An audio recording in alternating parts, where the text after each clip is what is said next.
কয়দিন যাবৎ প্রচুর প্রচুর গরম গিয়েছে। আজ রমজানের ঈদ উল ফিতর, আজ ঠান্ডা পড়েছে। তো দেশে কিন্তু শান্তি নাই, দেশে অশান্তি বিরাজ করছে। কেউ কারো কথা মানছে না, কেউ কাউকে পরোয়া করছে না।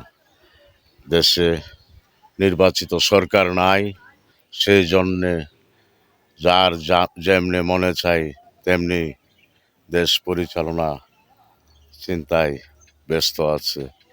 কেউ চাচ্ছে বর্তমানে ইউনূসই থাকুক, আর কেউ চাচ্ছে আরও দেশের মধ্যে একটা গন্ডগোল বাড়িয়ে দেশটাকে অস্থিতিশীল সৃষ্টি করে দেশে আবার আরেকটা ঘটনা ঘটে যাক।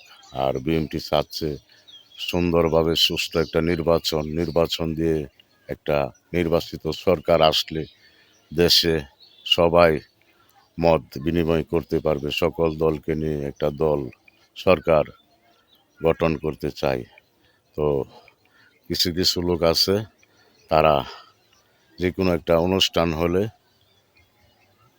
গান বাজনা হলে তারা বাধা দেয়।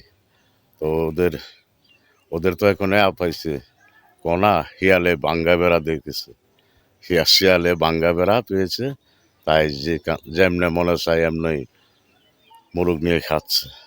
খাও, খেতে থাকো, একদিন তোমাদেরও পতন হবে।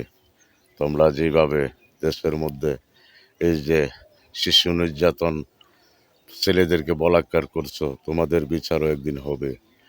আর দেশে যে পরিমাণ দর্শন হচ্ছে, তাদের বিচারও হবে। যারা দর্শন করছো বা বলাৎকারী যেই দলেরই হোক, জয়ই হোক, তোমাদের সবাইকে ধরে আইনের আওতায় আনা হবে।